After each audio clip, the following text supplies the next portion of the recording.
everybody. I'm excited. We're going live with uh, Uncle Nazish and his I don't know, niece, cousin, niece. This is going to be fun. Zarina, I know Zarina from Speaker's Corner. I'm going to do a quick intro so people who've never watched my videos have some idea of what's going on. I'm a Muslim. I do happiness classes based on Islam for non-Muslims. That's the short version, I suppose. I don't like doing intellectual discussions for no purpose. I think there's too many problems in the world, and they need to be fixed as best as we can.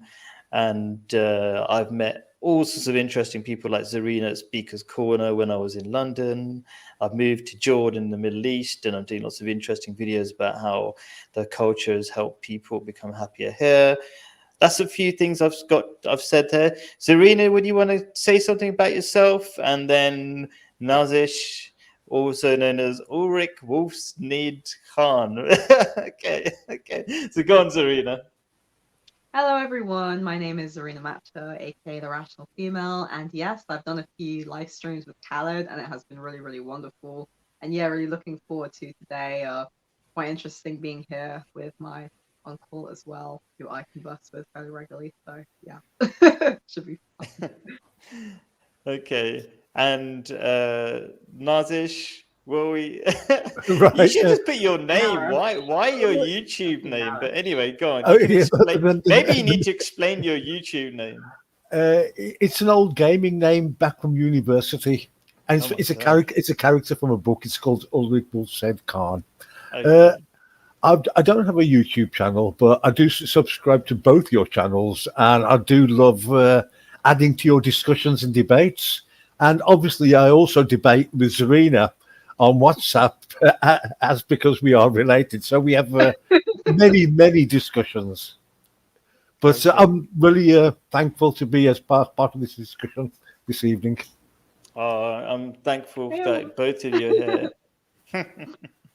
Okay, so let's introduce the topic. So I had a more complicated title that I gave Zarina before. It was like basically what I do is I have a happiness course, and part of today's part is supposed to be about purpose, but purpose sounds very academic and it doesn't feel like it's immediately useful. And so and then there's lots of videos going around. I don't know if you've noticed, Serena. I don't know if you noticed, Nazish, but that a lot of the top podcasts are thinking and talking about arranged marriage as a possibility. I don't know. Have you noticed anything like that? Like the SOS podcast? That there's so many. I'm sure I think Pearly Things might have mentioned it because you've been on Pearly Things, but it's going around a lot. Maybe I'm just noticing because it's an interest of mine, but it should be an interest of everybody's.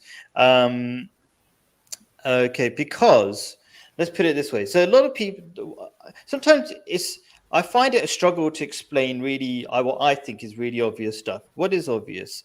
I think that we can see marriage falling apart. Not even marriage. Forget marriage, because people in the West don't even seem to care about marriage because they think it's some sort of a archaic idea. Okay, I can see loneliness epidemic, where the biggest killer in London, my old city, since last month, the biggest killer is loneliness, and that correlates strongly with the breakdown of marriage as well. And it shouldn't be a surprise because marriage, the way I see it, is practice for relationships. And we're absolutely rubbish at it in the West. It's falling apart like nobody's business. And not only marriage, the reason why I say it correlates with all sorts of relationships breaking down, like for the first time ever, I think men and women, so men under 30, so 30 to 16 in the UK, and similarly all over the Western America, Europe, half of them are not in any sort of long-term relationship, haven't even had sex. These are basic needs of human beings. So no wonder people are getting depressed. No wonder so many people are suicidal. These are all things getting so bad that I'm shocked people haven't woken up and go, oh, something's wrong. We've got to fix this. And marriage might be something to do with it. And I have to thank your uncle Nazish for doing a lot of research for me. He's been offering to do research, and he did some research for an earlier video where he talked about all the benefits of being married, and they're kind of obvious because they're the same benefits of not being lonely, and marriage is a really special relationship where you have hopefully some stability. So I'm kind of going on a bit, but I do like to start with, this is not just an academic discussion. This is really important. People are dying, and it's a horrible way to die. And if we care a little bit about human beings, suicide is a horrible way. Stop laughing. It's really bad, really bad. Uncle, tell her off. She's been. She did. It's like you tell it like it's a horrible. I don't think Serena's ever taken my advice on anything. Oh, okay, fine, okay. Okay. The point is, it's like I'm bewildered sometimes when I'm talking to the people who are suffering from the problem. Like I talk to a lot of older white men who are not married and alone, and they don't seem to care that it's a problem. So it's like, what's going on? And then there's all these newspaper reports that people are really depressed, or they don't have children and they're alone. It's like, oh God, how do you explain these really obvious things? But this is, and then there are amazing solutions. I don't know. Are you singing there? Oh, the rugby. Oh, that was you. People. That was you. Sorry. Okay. Yeah. That's a good song, actually. I like that one for some reason. It's got a good tune. Oh yeah, of course. It's a Beatles, isn't it? No, yeah. Okay. Yeah. So I'm doing a lot of talking. That's a bit of my sort of intro to why we're talking about it. I mean, how do you feel? Let's get your Uncle Nazish to say something. What do you think about this topic? I think the decline in marriage in the West has led to all sorts of problems. I mean, when I was growing up in England back in the 60s, marriage was still a very, very important factor in Christian life. It was only, say, after the end of the 70s that I started to notice that there seemed to be just a general decline in people actually getting married. Few of my friends around that period got married. Many others didn't choose to. I mean, these were my Western friends, whereas within my friends from different cultures, they continued to go through the process of getting married, as according to the dictates of their culture. And over the years, what I have noticed is it has sort of caused everything to become sort of skewered in society. Whereas once the purpose of marriage was getting people married at an appropriate age, at an age where they could start a relationship with an individual, develop spiritually, etc., etc. But nowadays, with the loss of God, we've ended up with a society where people are not getting married, and that's having a knock-on turn effect on how would you call it, on humans' medical issues. Well, the decline of marriage can be equated to the decline of health in Western societies, and in previous discussions we actually showed that marriage was very, very good for mental health as well as physical health. So the values of marriage go without argument, basically.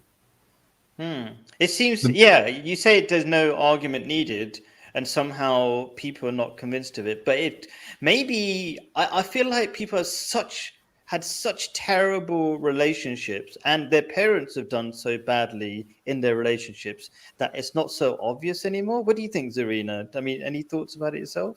About why do we need marriage? Do you feel like it's a part of, I mean, is it anything related to the loneliness epidemic we're suffering from in the West? So first of all, I actually think one of the largest reasons for the decline of marriage in the West, and it's interesting how my uncle mentioned the 60s and 70s, as this is around the time when feminism became very pervasive in Western society. And I do definitely think that feminism has had a really horrible, horrible effect on marriage. And I would say that a lot of the contribution of the decline of marriage in the West is largely due to feminism. And that's something I talk about a lot at Speaker's Corner. It's one of the reasons why I think feminism. And you're an anti-feminist, isn't it? Yeah. Yes, I'm an Just to be anti-feminist. clear, I'm because coming you from an rolled your anti- eyes when you saw that. No, they're just silly. It's not silly, Is it just but, trolling? Is it? They know that you're they're an just trolling. anti-feminist. But Okay. no, the main reason I would say so is because, you know, as an anti-feminist woman, I really do think that, you know, love, romance, marriage, for me, this is like one of the most beautiful things in the world. And just the idea of, you know, being able to have someone to share your life with, to build a life with, you know, a life partner, having that team partner, I think this is really important. I think that for me, that is probably the worst thing about feminism. I remember in one of my Speaker's Corner videos, actually, when Street Mike was filming, and American lady was saying, you know, what I liked. She was like, oh, you know, what she said is feminism drives men and women apart when they should be enjoying the blend of a partnership.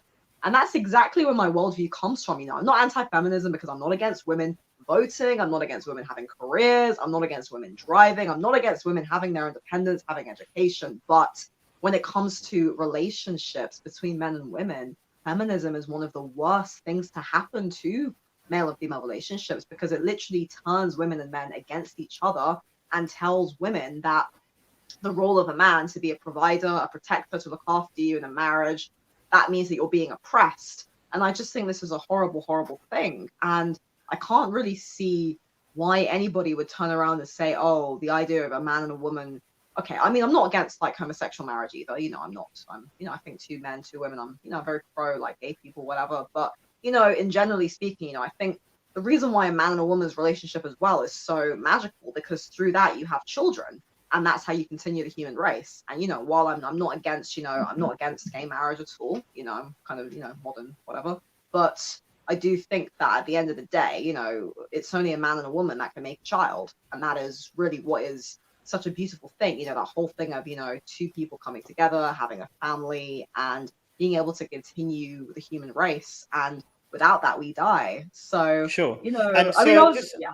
Yeah, just 2 questions, because like as an intro to you as well, like your starting position, and also what we're going to be talking about, because we're going to be doing a react to a really good video that you made where I disagree, but I think I disagree with a lot of things and agree with a lot of things, but you pointed out some really important things and really interesting ideas in that video. So the starting point that I want to clarify is like, you're not necessarily, I don't know if you're necessarily pro-marriage, or you're into experimenting in relationships or something.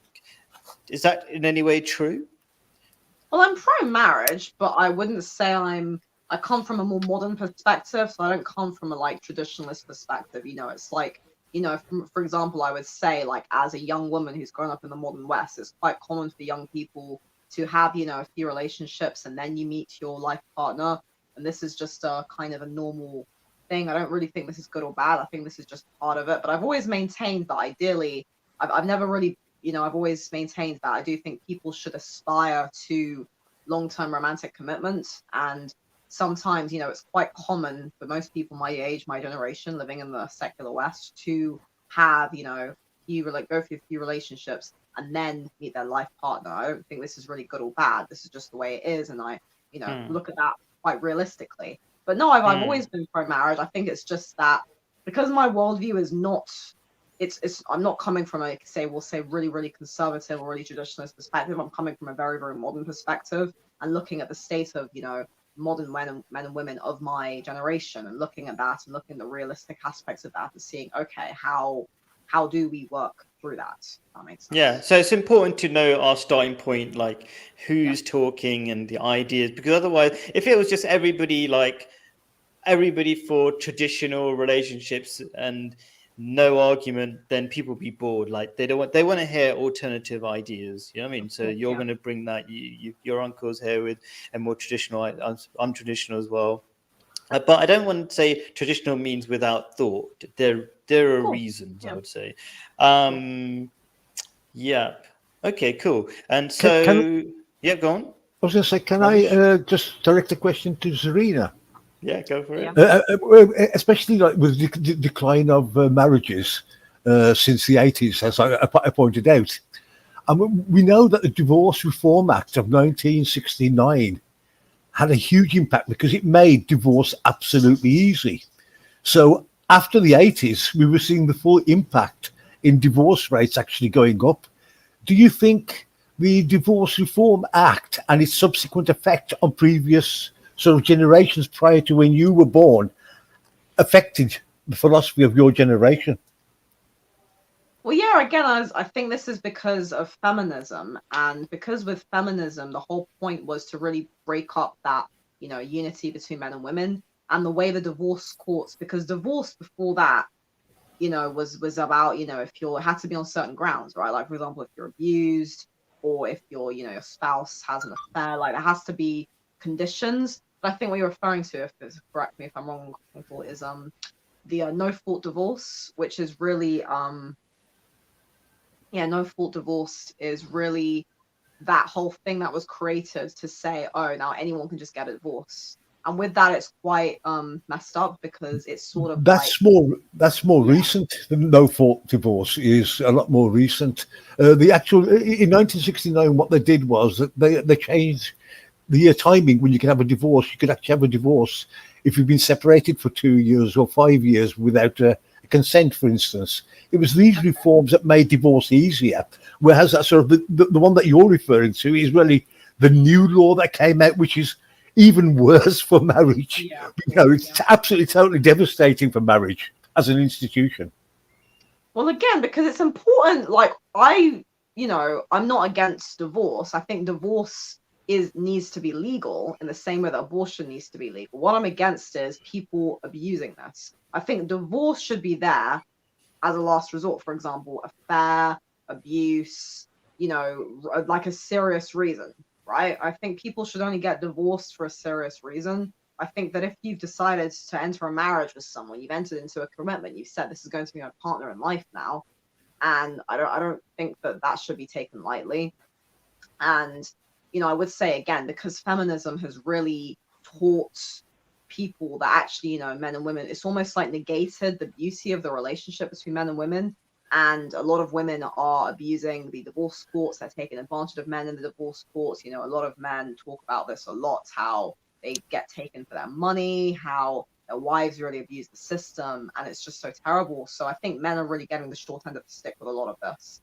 And would definitely say that's is a result of feminism on the legal system and sort of creating this very kind of gynocentric thing, which is letting, a lot of women just sort of, take advantage of men and not really be like, sympathetic to men at all, really.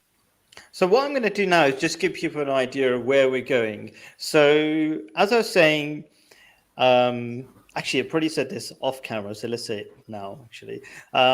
So I do a happiness course, and today's class in that course is on bigquestionsanswer.com. It's a website of mine. I'll give the link somewhere in the description usually. Today's lesson is supposed to be on purpose. How do we know what our purpose is, like in a logical way? But that sounds really academic and people can't see the immediate function of that. And as I was saying, I think off camera, the idea of arranged marriage being a possibility for Westerners is becoming increasingly popular. A lot of the top podcasts recently I watched, so was it something Impact Theory, right? And there's a great psychologist, Sadia Khan. Have you heard of her? Anybody? She's doing the on the last stream that you and I did. Yeah. So she was trying to explain why arranged marriages work. And I think she was struggling because the way Westerners see relationships is just the relationship. And arranged marriages is about something much bigger, much, much bigger, that even most traditionalists don't realize where it comes from because they've just adopted it over the years and they don't really think deeply about where it all comes from. Essentially, it's kind of a pathway to God, and arranged marriages and everything everything we do in life as Muslims and different religions are on a path to God and making ourselves better, making society better as a downstream effect of that ultimate goal, you know. So, and I think she really struggled to explain. She tried to say something like, in arranged marriage, it's not just about the individuals, it's about making the marriage work. But then you could say, who cares about the marriage? Why is the marriage important? There's a lot of reasons.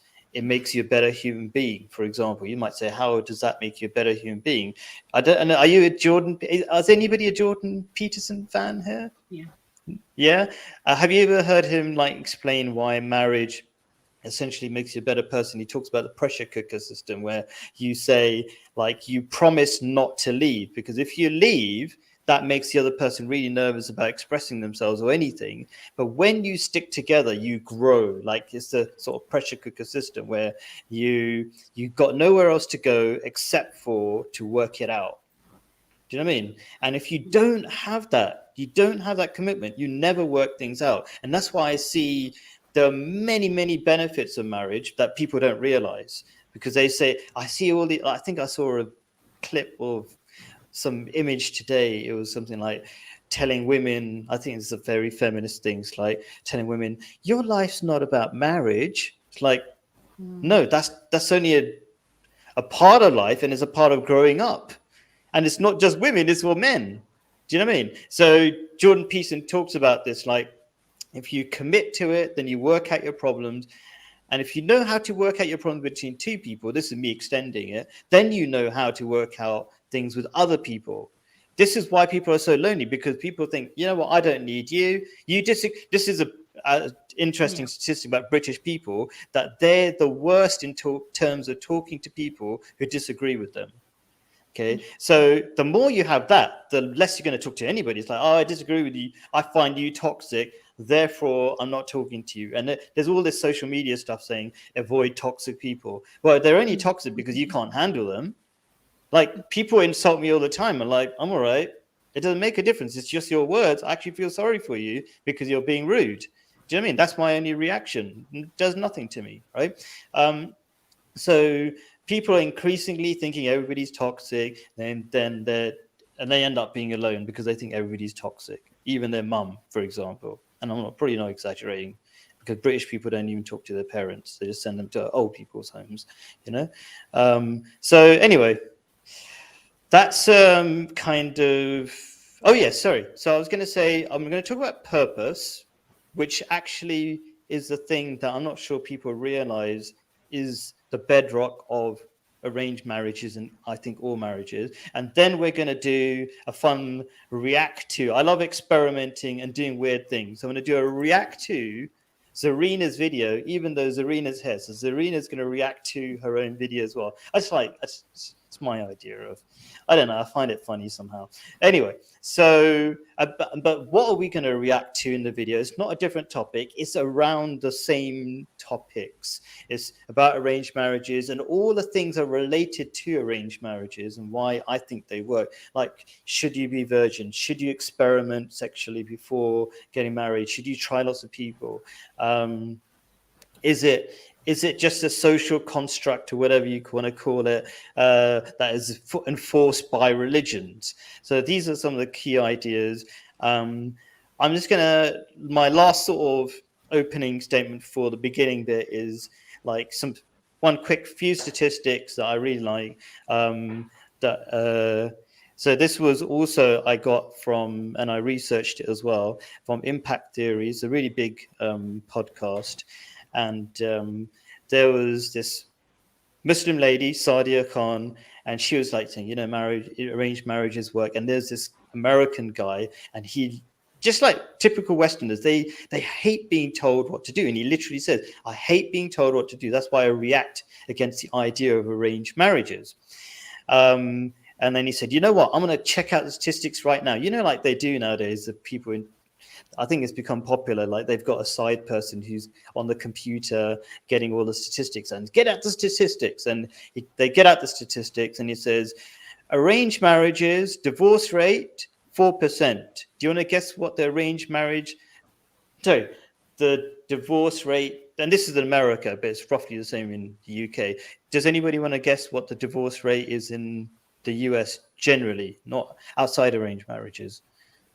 Both From of you what I have. know, divorce rates in the US is about 50%. Okay, and Nazish? I'm not sure about the divorce rates. I know they're very, very high, but I do know that India has the lowest divorce rate in the world, and they do arranged marriages.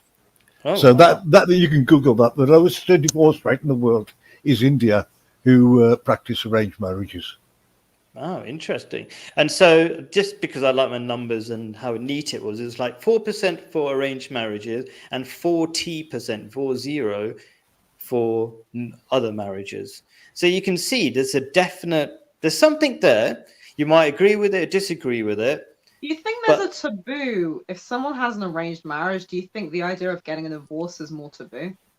Because it's like there's been kind of like pre-arrangements, so maybe they feel like there's more pressure to stay together. There is, and I think it's good. And it's one of the comments you made in your video. That's why I don't want to respond to it too much. But I think there are some useful systems through so-called taboos or whatever, or shaming, whatever. I don't believe in necessarily shaming, but I think there are some things that make people, if you don't fully understand it, like, because most people don't fully understand the systems they've been brought up into. There's also who knows fully the benefits of marriage? Who? Nobody. I mean, you have to do a lot of research, and most people are not at that level, right? So if they don't understand it, I remember, like, again, I'm a big fan of Jordan Peterson. He said, if you don't understand something, don't throw it out the window, because you're probably making a big mistake. Because there's a lot of systems that you're resting on, that society is resting on, and you don't get it. And this is a lot of people who reject or everything as a social contract, men and the same as women, whatever, all this kind of stuff. They're throwing away things without realizing the benefits that they benefited from. So, but I'm going to talk about it more maybe when we get to it. There's something else. Yeah. So, yeah, anyway, so I've probably forgotten what I was going to say. So we've got that. So I want to talk a little bit about purpose of life. Maybe I should try to explain why, okay. So I'm going to try to explain roughly, before I try and explain the purpose of life. Purpose of life sounds does it sound like a daunting topic and something that's not possible to answer? Or is this like, yeah, it's possible? Yeah, I'm just trying to get a feel. I guess purpose of life, that is obviously a question which philosophers have been asking since the dawn of time. Sure.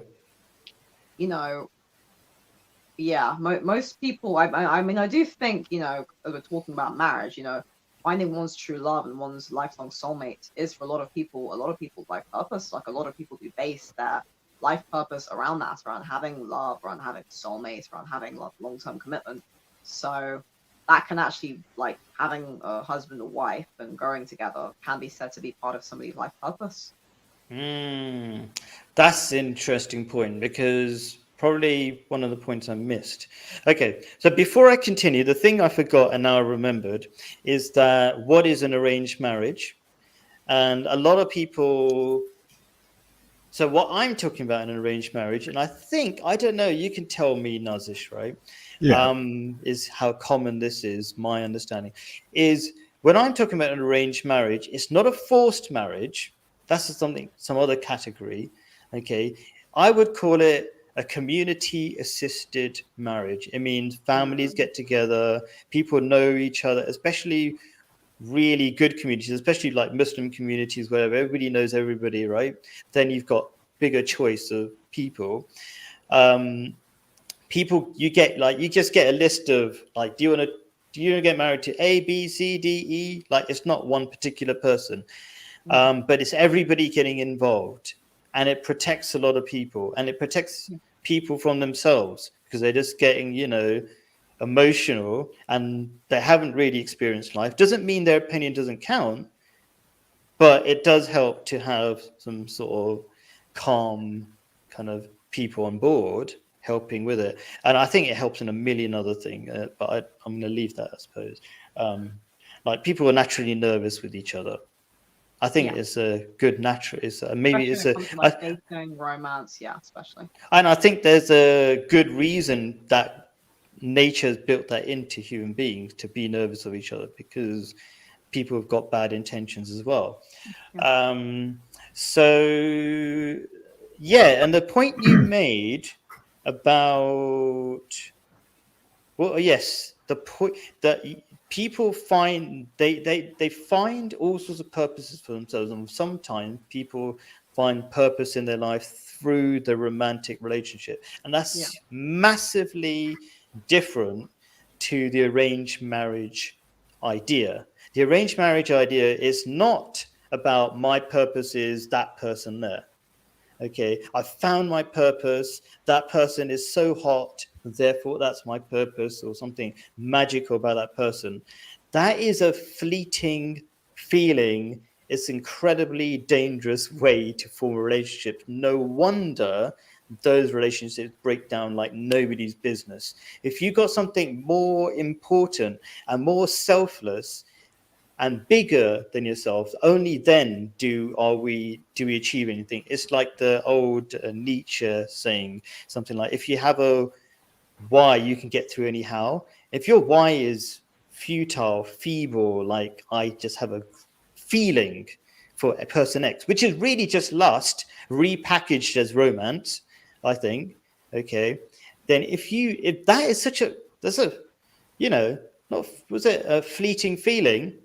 The same with your marriage. You're going to have a fleeting relationship. It's going to come and it's going to go. But if you've got a bigger purpose, then, it's more likely to stay. And the evidence is it does last longer if you've got a bigger goal than just your own temporary feelings.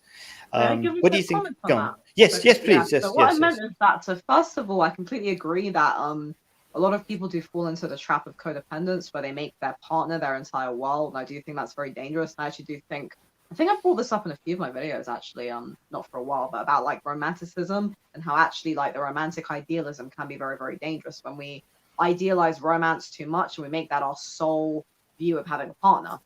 What I meant regarding another person being I didn't mean necessarily another person being your life purpose, but more like finding your true love and like wanting to build a life with somebody and share a life with somebody. And how that has a lot more substance, and that is what gives a lot of people substance, and two people building and growing together. So of course I wasn't just talking about the fleeting feeling of, oh yeah, I love this person because they're so amazing and wonderful. It's more like, oh, there's two people who both, have a lot of, have those feelings, but also have a lot of in common, have a lot of these shared values, have decided they want to build something together and grow together. And actually that can give you purpose, like the two people coming together and wanting to grow and wanting to build a life together, because ultimately, marriage is really a big part of marriage. It's two people building a life together, two people deciding to share something together. And again, if we bring back to the problems of feminism, of saying that, men and women's relationship is a man is oppressing a woman or whatever, I would say, well, that's actually quite dangerous. That actually the whole point of a relationship between a man and a woman is to grow together, is to have a team player, is to have a partner in life. And that's why it's called, your life partner. So really, idea of another person, not necessarily them being your purpose, but them giving your life purpose, them giving you meaning, them being a good motivator for you, and just knowing that that person is there, that you can share, you share your dreams, share your goals, share everything together. That, I don't know, I think there's a lot of beauty in that, and I think there's a lot of magic in that as well, in that whole thing of like two people, having that. Yeah, and Nazish, so I had an arranged marriage through the mosque community system. Given I met lots of people, and eventually, we agreed. So, what about yourself, Nazish? What's your background? Did you have an arranged marriage of any sort? Yes, I had an arranged marriage as well. How did it happen? Well, I'll give you the basics. The way it usually happens is people are matched by family members, uncles, parents, friends of the family, or even, say, the local village pachola or guardian. They go around, they know what the person's like, and they try to find a suitable match that the two families would, how would you call it, agree upon. And even though it's an arranged marriage, no one's forced, because first of all, the families meet, the families talk, and the families think, okay, we can proceed. Boy, girl, meet. They get the chance to spend some time together. It will be chaperoned, right? But they will get a chance to spend time together, and they'll get a chance to talk. At that particular point, it'll be, yeah, I want to go along with this, or I don't find the other person suitable. Then we go back to the drawing board again. The parents make the decision. The matchmaker or the guardian makes the decision. And this is simple, how would you call it, logic. Because, I mean, finding your soul mate, your life partner, is such an important event. It just can't be left to people who haven't got experience of life. The thing is, young people have got their head full of all different kinds of ideas. Their hormones are running wild. So obviously they're not going to make the best decisions. They're going to be basing it upon other factors. Whereas your matchmaker, your parents, will be having a much more responsible, longer term outlook on you being matched with that particular person, knowing that both families will then support you both through the entire process of, you know, your marriage, basically give you that full... If so you said that your parents and possibly the matchmaker, whatever the position was, they decide at the end. So, but would that be against your will, or No. You're happy with it, and they would. No, the boy and girl. If If the boy and girl are happy with it, then the marriage proceeds. Okay. If the boy and girl disagree, then you're back to the drawing board, where you then look for another prospective family or partner and go through the process again. No one is forced, into a situation. This is the person you've got to marry. I mean, we're like 200-300 years beyond the point you see your wife on your wedding night, a kind of scenario.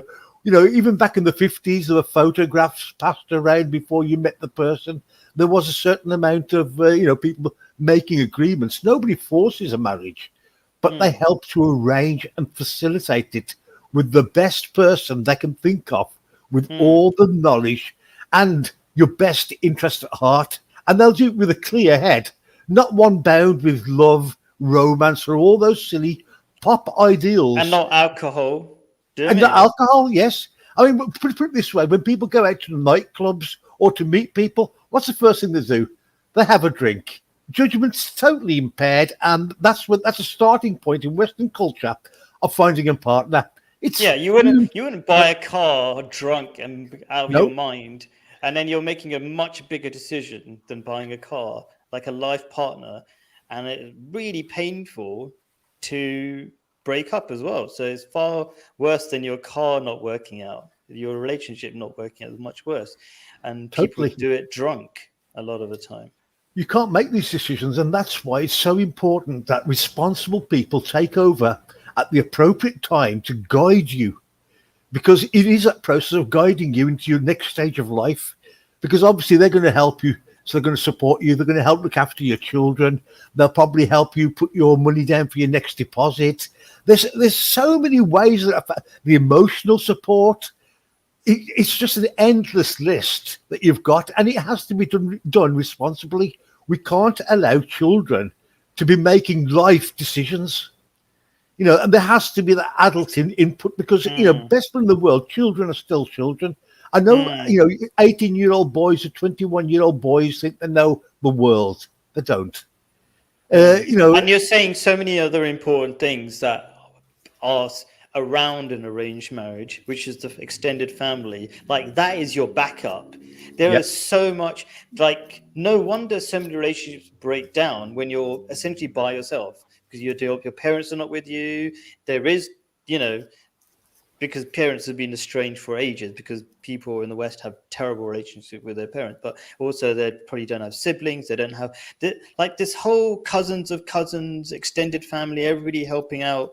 That makes life so much easier. Even taking care of kids is hard work, and if you're in a village or part of an extended family that's helping with that, it can't be underestimated. So all these things are incredibly important. And just before I forget, like, this is the West. Again, I'm always trying to talk to Westerners and try to make this more palatable. And they should realize that this is a thing that used to be common in the West called introductions, family introduction, and it slowly died out. I know a friend at Speaker's Corner whose brother got married to the neighbor because there was some sense of community. So it's just been dying out slowly, but it's been around in the West as well. So anyway, Zarina, any thoughts before I move on to purpose of life? Yeah, I mean, regarding arranged marriage, because I haven't really commented much on my thoughts on arranged marriage, I actually think there's a very good, I think that the good side of arranged marriage is that definitely, you know, because it is a very difficult thing to find one's life partner, and because when people are very young, they are, you know, usually quite misguided, and it's probably one of the most important decisions you'll ever make, right? Like the person you're going to spend the rest of your life with. So with an arranged marriage, that can really help to kind of clear that away. I guess the downside is that, well, you have people having what's known as love marriages, right? Where people just fall for somebody. And that is always going to happen. There's always going to be people who they fall in love with somebody and it's not arranged. And it's like, well, what do you do then? What do you do when two people say, hang on a minute, I've met this person, I love this person. And, you know, there's always those classic stories where it's like, oh, you know, it's like in fiction, for example, there's old story that's like, oh, my parents say I have to marry this person, but I want to marry somebody else and I love this person. So I think personally that I like the idea of arranged marriage as being an option, but I do think that there also needs to be an option for people to fall in love naturally, because you are going to have people who necessarily people who do meet and they do just have those feelings. But I also wonder if maybe those people are usually older, maybe usually a bit more mature, because, so for example, me, it's like, say, I wouldn't, you know, if I wanted to get married when I was like, say, 19, I would have been far too emotionally immature. But now at 26, you know, I have a lot more maturity, I have a lot more clarity on things. And that is, a lot of that is partly due to, because I've had many relationships, well, short-term relationship, whatever, but many, you know, experiences with men, which have actually helped me to mature in myself, including being in, I'd say, 2 pretty serious relationships, one of which I was actually living with the guy and almost sort of like, you know, being like a stay-at-home, you know, woman. I'd like cook, clean, write my books, and he'd go out to work and that kind of thing, you know. And that's something which I think is really like interesting as well. I think a lot of women really need to understand as well. Like, you know, if you're in a relationship with a man, you know, like you're, you know, he's going working, you know, you're you know, cook for him, clean, iron his things, you know, really doing that for a man that you love. I think a lot of women maybe they underestimate the importance of doing that. I mean, I did that when I was like, I think 23. I was in that relationship and I was doing that for him. How long was that relationship for? It was only 9 months. I keep Okay. adjusting my life thing. That's all right. I sometimes think I should get like the big podcast. Did they do this in Pearly thing where they did do this actually? They go, how old are you and what's your relationship status? I mean, Pearly Things so- is a terrible human being, so I wouldn't even bother trying to emulate her. well, I mean, we're going to be going through some of the things she said. So, I mean, there are terrible things about her, but also I do agree with a lot of her arguments, and I think there's some need for some of the things she said. But that's. I don't think she makes her arguments because she genuinely believes them. I think she's just regurgitating things she's seen on the internet. For example, I take somebody like Abby Shapiro far more seriously because Abby Shapiro is actually a traditional Jewish woman who remained a virgin until marriage. And, you know, if Abby Shapiro was saying that, I mean, I'm not a fan of her, but I think that has a lot more merit than Pearl, who is not a virgin, not married, not traditional, prioritizes career over family. So I really don't see the merits. There is some hypocrisy. Well, she's massively, she's a massive hypocrite, and I really felt because she's not married. Yeah, she is. Yeah. Well, it's not even that she's not married; it's that she's none of the things which she claims to push. You know, she's not, you know, traditionally feminine. She and I don't really see, you know. But forget Pearl. I mean, the whole thing really, just back to the arranged marriage thing. You know, yeah, there's a good side to it, but there's also the reality, which is that people are going to fall in love naturally. And unfortunately, if people feel like they have to have an arranged marriage, but they meet someone else, they're going to feel resentful towards their families, their communities, their elders. They're going to be thinking, oh, I want to marry this person because I'm in love with them. And you And can have happens a lot in both. stories. I've got a friend who loved his cousin and said, "I want to marry her." He's still a very emotional kind of guy, and it was like the families got together and made it Your happen. It's cousin? like Oh, wow, it's not a that's big hilarious. deal. It's just I actually know it's someone just as well personally who was from a Jewish family. They grew up in a yeah. Jewish household, and they actually had an arranged marriage. And I remember, as far he was telling me about this a few years back, but he was telling me about it.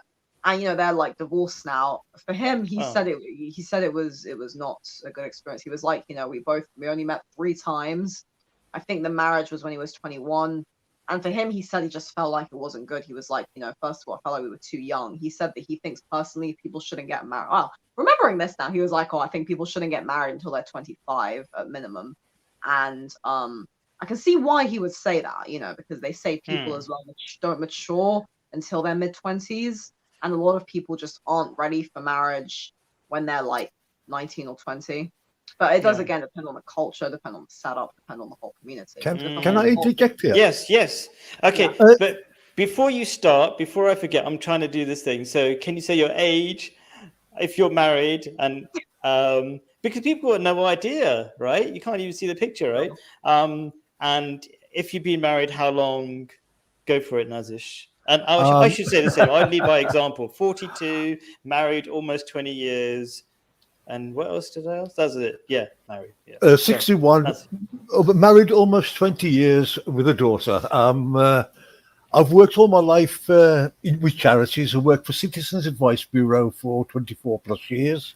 Cool. I've worked for the Refugee Legal Centre as a caseworker, and I did a short time with Bacon Coast Solicitors as a refugee caseworker as well. Oh, so nice. that's me. At the moment, I'm in semi-retirement. Sure, good for you. And what were you going to say? Go on. Right. The point here about with love marriages, arranged marriages are now adapting, where boy meets girl and families have to compromise and families get together to make it happen. But what I want to say here is what we've got is a corruption entering our society. It's this notion that love can exist outside of marriage, where everyone's sold this idea, everything that you're bombarded with. Any program you see, a man has to kiss a woman. There has to be some kind of intimate interaction. And what it is, this is what corrupts people. So it gives them unrealistic expectations. This is why it's important to get people married before these silly notions of love, which the media put onto us and society put onto us, start to actually corrupt the person's point of view. So marriages, I believe, should take place as per the Indian law. Basically, is the girl should be aged 18 and the boy should be aged 21, and that is for me is the ideal age that they should marry. Because the thing is, the longer we leave it, the more susceptible they're going to be with outside influences, Bollywood, music, films, where the idea of romantic notion of romantic love becomes more predominant, and it will lead them away from the actual real function of marriage, which is a spiritual union in the eyes of God. So love has no real place in this. Love comes after marriage, not before, and it should be avoided completely. Interesting. And I'm romantic. Yeah. Well, once you're married, you can be as romantic as you want. You can give your wife as many red roses, you name it, bunnies in little boxes. But what I'm trying to say is there's a time and place for love to grow. Love should grow in marriage. We should not be encouraging or having that kind of,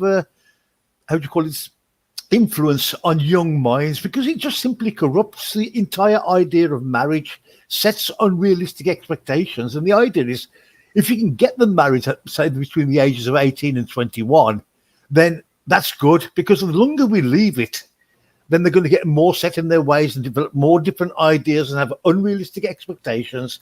And it may become more difficult to get them married.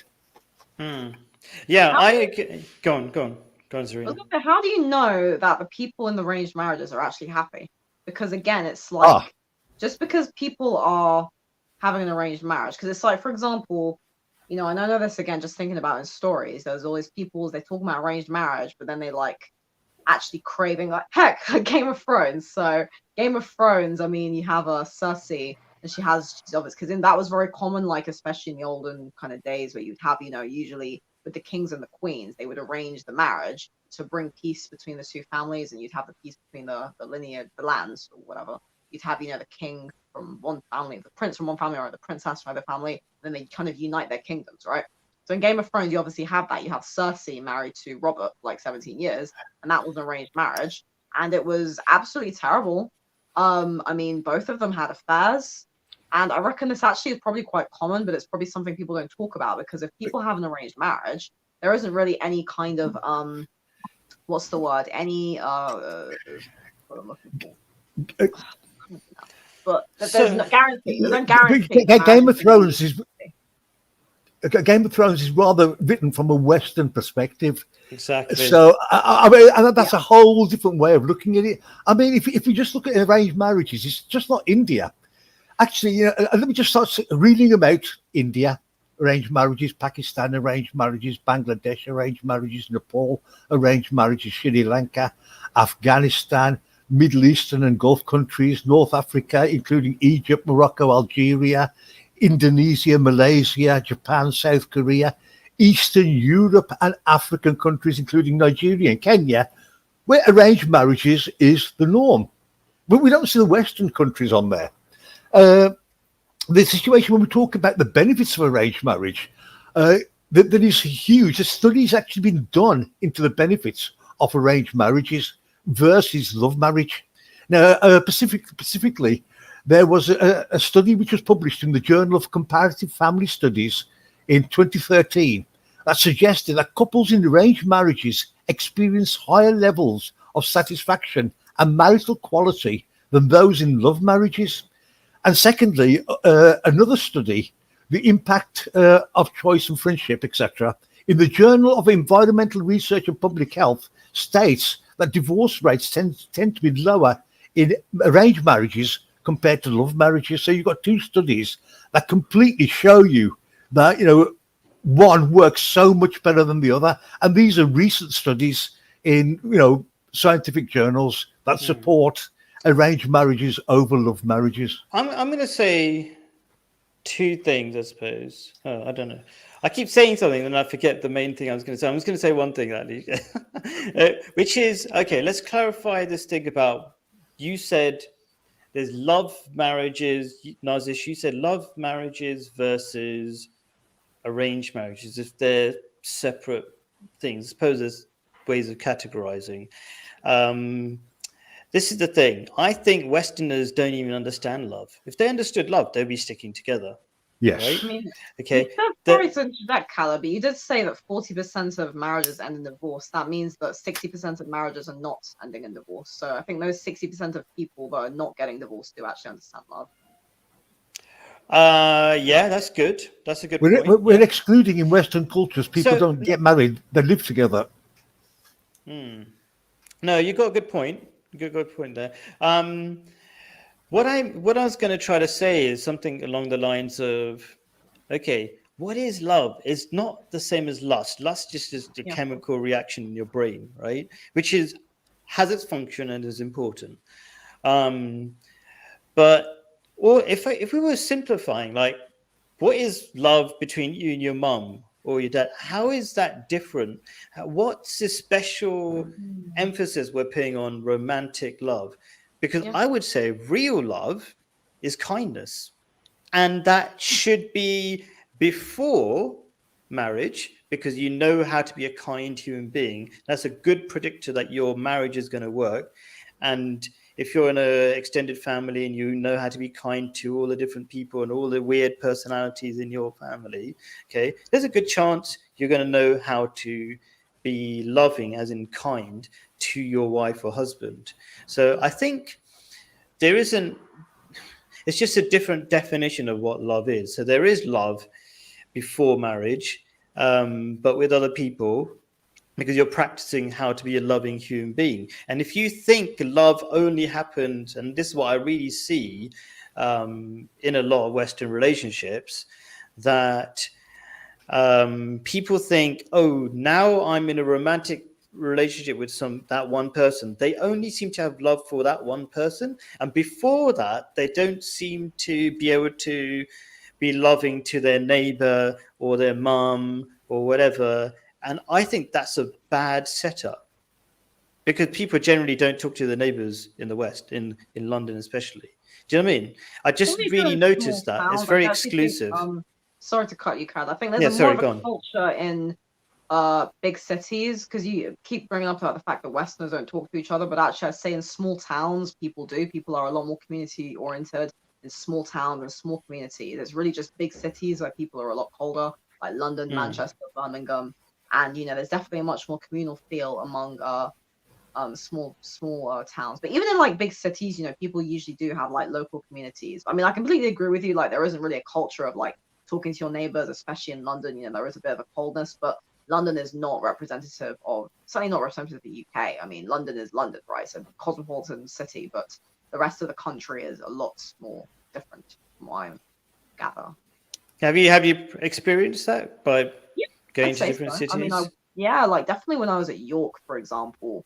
I mean, just when you go to anywhere outside of London. I mean, don't get me wrong, I do love London. Like, I've grown up in this city my whole life. It's not perfect, but it's my home. But I do think like small towns, I mean, people are much friendlier, especially the further up north you go. People are so much friendlier. There's a much more I remember actually a few years ago, my brother and I went to Scotland, and I was just shocked at how friendly people are. It does seem the further north you go, the much kinder people are. That's something which seems to not be as common down south. Okay, now I'm doing a terrible job at getting through the materials. I'm going to attempt to do the purpose of life bit, which is kind of where I wanted to get to. So I'm just going to whiz through it. Let's see how it goes. So how can we work out the purpose of life? And there's I think, a mechanism that we can use, that we use for any sort of, let's say, device or thing. Like if it works better, then that's like, okay, so I've got my phone and I put my phone in water.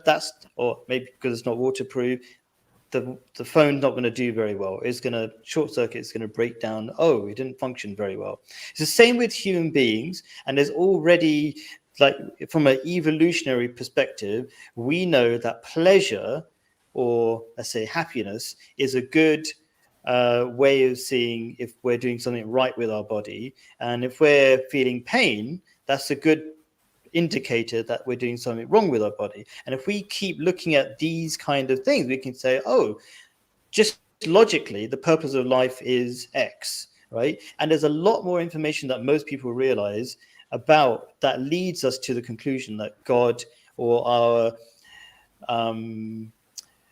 spiritual development towards God, is that purpose. And people don't realize it. So one of the greatest psychologists on the topic of happiness, Viktor Frankl, I don't know if people have heard about him. He's written Man's Search for Meaning. So he talks about, he was basically a Jewish Holocaust survivor. And by the way, I'm going to put all these notes and things so people can read like all the things I'm talking about.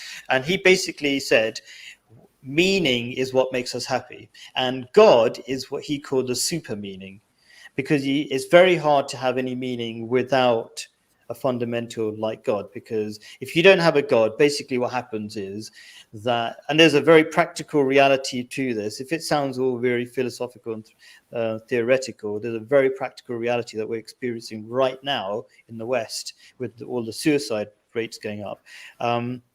So if you don't have a creator who made the universe, then everything's random and there is no meaning. So yeah. So anyway, it's good. It's fun. What you said earlier about people like being lonely and sad. I was just thinking. It makes you laugh. No, but it's not funny, but it's like, you're like, oh, people need meaning in their lives. Oh, these poor people, they need help. It's just like, it's not funny, but it's like quite sad. Are you the kind of person we shouldn't take to a funeral or something? Oh no, I don't. You'd be like, you're looking over a body and be like, I'm not insulting. When, I'm just when, saying. when something is very uncomfortable, people can like start laughing, not because they're being mean, but because it's like a coping mechanism for discomfort, I think. Because it is Okay. like what you're saying is very like you're right, Callum. What you're saying is so true. Like there are a lot of very, lonely, unmarried, unhappy people. That's one of the reasons why I constantly go on about feminism being so bad, because it's literally driving a wedge between men and women. So Yeah. But it is sad. Sorry, anyway, continue. That's all right. Okay. So yeah, people need meaning in their lives. They can't just do. They feel like on a level, they feel like they can just go and make loads of money and then they'll be happy, but people experience again and again that something in their brain is saying like, "What's the point of that? Just making more and more money." And just going on all sorts of meaningless activities. Like even when they go on holiday, they do it in the most meaningless way. Drink lots of stuff or go to. I would say even just sticking around in a 5-star hotel is a really rubbish way of going to another country, because all you're experiencing is the West in another country. So. Do you mean I feel like that? I really like. I'm kind of sidetracking because I think traveling is an art and you should do it properly, meet the people and stuff like that. I'm kind of sidetracking. So and then the suicide rates are going up in the West. The main way young people die, don't laugh, okay, under 30 is suicide, okay. So and why? It's not that these people are desperately poor. They might be poor to the current standards, but they all have like phones, like smartphones, and a lot of them are like obese, which is an indicator of they've got enough food to eat. Okay, so it's not just plain poverty, like, oh, I'm going to die, I'm trying to kill myself, sorry, because I've got nothing. I know people who tried to commit suicide. One business lady tried to commit suicide twice, okay, and she had loads of money, or she had kept on losing it as well, but yes. Anyway, her life was too focused on making money. So you can see that like there's something really missing in people's lives, and as godlessness or secularism increases, suicide is increasing. And people can say, oh, that's not causal, but I think it is. I think there is a relationship, and it makes sense because it's in line with what we know about psychology, that we need meaning. And if you don't have any meaning and life is pointless and you're just making money or something, then you're going to get depressed and you won't want to live.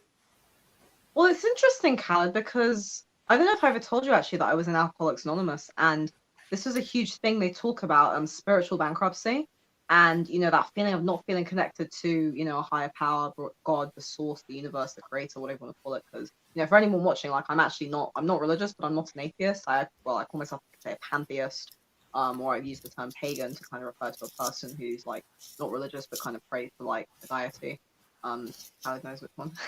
But yeah, so I think it's quite important for people to have a spirituality, and I do think that because I personally think that societies, well, at present, I believe that in terms of the legal system, we should keep religion out of politics, especially in the West. And the reason I think this is because, especially say, just look at England, it's far too there's too many religions and there's too many atheists. It's just too much. So I think religion and politics should be separate in England for now. But regarding spirituality, I do think that's important. I think that's why there's probably a lot of people turning to things like these, New Age religions or whatever, or people wanting to kind of explore, some people are very into like tarot, astrology, and all these things. I think this is just really a way of people trying to find like some kind of spiritual meaning. I think spirituality is really important, but maybe a lot of people don't even know what spirituality is. A lot of people can't define it. They can't find it.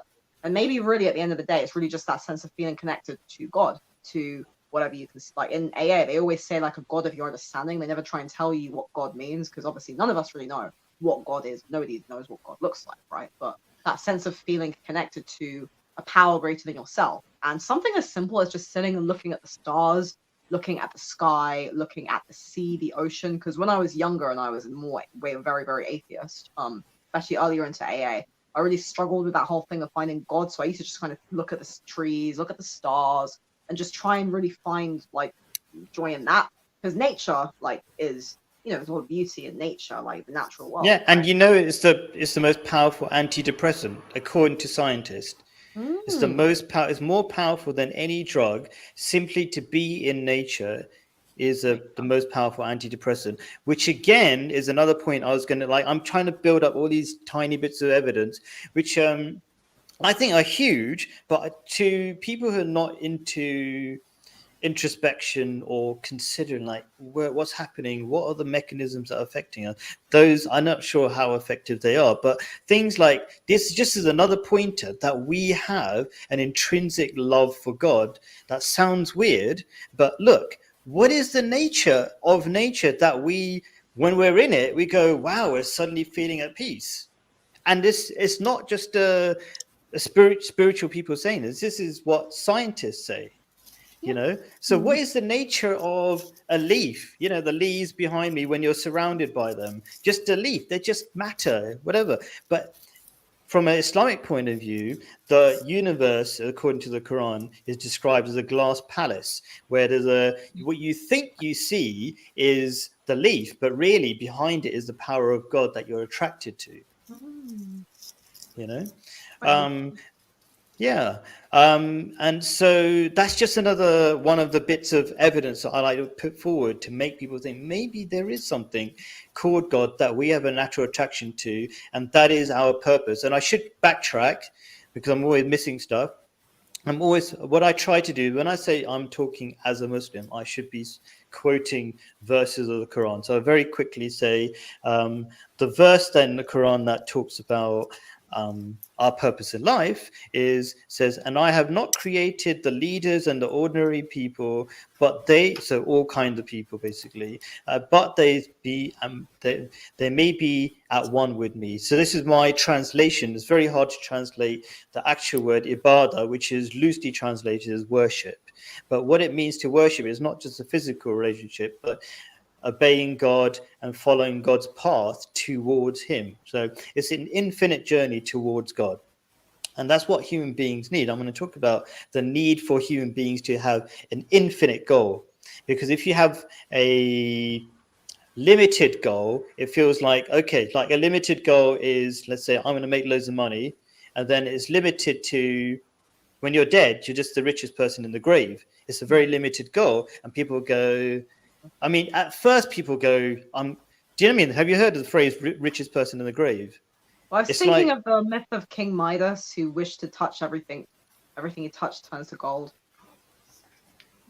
Oh, okay, yeah. I thought maybe you were going to talk about Alexander the Great, who famously said, who took over most of the known world. And he said, when you bury me with my hands out to show I'm leaving this world empty-handed, despite owning the world when I lived. It's an interesting thing. Oh, yeah. So people realize at some point that it is pointless. You try to delude yourself that making loads of money is going to make you happy, but somewhere in your mind is you're realizing it kind of is pointless. That just making more and more money. There's kind of two levels of pointless. There's kind of like it's a limited goal just to make loads of money or whatever, but also you don't feel connected. And there's a beauty. And there's a great TED talk. I don't think it's called by somebody called Johan Hari. He talks about addiction and he talks about depression and he links it to the loss of connection at many different levels. He also talks about connection with nature. He talks about connection with human beings and all this kind of stuff. And what religion does, it connects us to God, which is an amazing, beautiful connection that it's hard to substantiate, but it's there, okay? But also it helps part of the downstream process of that journey is it forces you to be connected with everybody. Is like over here in Jordan, everybody says, you're my brother, my sister. That's just part of the Arabic language. You say Bani Adam, which means we're all children of Adam. It's like, you know, Adam and Eve sort of thing. Like we have that connection. And that's all part of religious belief. Well, yeah. And Tanzania. And by the way, it's not just Muslims here, the Christians here, and they speak the same way. Right. Yep. So anyway, so that's our that's the Islamic view of what the goal of life is it doesn't actually end with this life. This life is just one phase. And it's not like you sit in heaven on a cloud and you're, I don't know, with not a guitar. What do they have usually or something? Violin. Or Yeah, a something harp. like that. I think A it's a harp, harp. yeah. You don't sit around. It's not a static. You know what I mean? It's a Yeah. infinite journey of development still. So, and that's I've already talked about how we know that's kind of evident in this life through Viktor Frankl, who talks about meaning, and we've seen the practical realities of what people are calling the meaning crisis in the West, which is causing lots of suicide. Okay, Yeah. and I talked about nature demonstrating to us that we have some sort of connection to what your uncle's reading a book called The Philosophy of the Teachings of Islam, and one of the chapters is called The Search for an Exalted Being, a being that's far above us. You know, it reminds me of. Are you a big fan of songs? There's one called She's So High. Do you know the one? No. No. Okay, check it out afterwards or something, right? So She's like Not when High. we're Doja Cat. Tad, I can't remember what it's called now. But I don't listen anyways, to modern music, to be honest. yeah. Like stuck in the 70s. No, it's not 70s. I think it's more like 90s. No, I said I don't listen to modern music. Oh, you don't listen to are you? No. Oh, I see. It's too modern for I you. listen to Okay, like yeah. 70s disco. But we have this interesting so let's go back to romance a little bit. We do an interesting thing in romantic culture, which is we effectively, when we fall in love, this is a weird thing, and I think it also points to God, and it also points to this book that I'm talking about, Philosophy of the Teaching of Islam, that we essentially make the person we fall in love with God. Because what do? We think of them as perfect, and we know nobody's perfect, and we think of them as they complete us. But how can they? They're just human beings. That's But what? Yeah. Yeah, but why do we do this weird thing? I think it points to our need to find this exalted being, as this book points out. I'm just going to read it. It might be, since both of you like the thing about the description of the palace, maybe you'll like this a bit more as well, because that's also from the Philosophy of the Teaching of Islam, which your uncle is reading. So let me quickly find it. It says, of the natural conditions of man, this is very old writing. So when I say man, they mean people, right? Okay. And this is a translation. I'm not sure what the original words were exactly. But of the natural conditions of man is his search for an exalted being to whom he has an inherent attraction. I'm missing a few bits. The same attraction comes into play whenever a person feels love for another. It is a reflection of the attraction that is inherent in man's nature towards God, as if he is in search for something that he misses, the name of which he has forgotten, and which he seeks to find in one thing or another, which he takes up from time to time. A person's love for wealth, offspring, or wife, or his soul being attracted towards a musical voice, are all indications of his search for the true beloved. So this is kind of almost like more like poetry and asking yourself, does that make sense? Because there's no evidence in terms of no measurements there. So it's just like something to consider, I suppose. I know. Do you have any sort of reaction? Especially, let's go to Nazish, who hasn't had a chance to speak for a while. You're reading this book. I'm not sure if you've got to that bit. No, that's is there any sort of reaction to it? I mean, it's not solid evidence, I don't think. It's just like something to reflect on. Maybe I'm wrong. Maybe it is solid evidence of some sort. But what was your reaction to that little thing I just said about from the Philosophy of the Teachings of Islam? I really what it's clarifying is the meaning of love. It's what it's saying is like when you've experienced love, then you experience love for God, and vice versa. That only that way can you experience God. So if you love God, then you love your fellow persons. You can't sort of loving God comes with a lot of things, ethics, the way we behave, how we please our God, regardless, because we're all children of God, as you say, children of Adam. We all belong to the same thing. So our ethics define us, and I totally agree with all your description. I think God gives us meaning, and that meaning is the most important thing. Once we learn that there is only one God, and that God is that sort of like the glass palace behind everything around us, then I think it becomes our moral duty to seek God even more. It is the most important thing in any kind of way to become happy. I can only say that because when I finally discovered God in that I love God sense, the moment you open your eyes from prayer, totally loving God, then the world changes for you. Then love seems to come a lot more natural. But I think love for God is what teaches you respect for your wife, your family, for your neighbor, and for everyone else. Because ultimately, when you've discovered God and the reality behind God, what you become is an ambassador. Your behavior reflects upon your belief. So the idea is never to let God down, always behave in an ethical, moral way. And in doing that, you will automatically achieve that happiness because, the reality of God is what gives our life meaning. And that's all I can add to that. I'm just going to briefly say something before I pass on to Zarina. I think the reason why, and this is some things I've said to Nazish, your uncle, because we chat a lot, is that the reason why love of God makes you more connected with other beings is because the only way you can love God is to lose your ego more and more.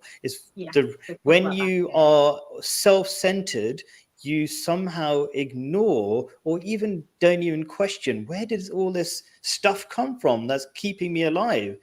If you study science a little bit, just look at the water cycle, how your water recycled. It's amazing. There's so many crazy things that it's crazy that you can't even contemplate God and be thankful to God. But it's the easy way to ignore God is to be self-centered. And when you're self-centered, you become disconnected from everybody else. But when you humble yourself and you become less important in your own eyes and you're not the center of the universe all the time, then I think automatically, and I see it all the time in religious societies, that you become more connected with everybody else because you're not the center of your universe anymore.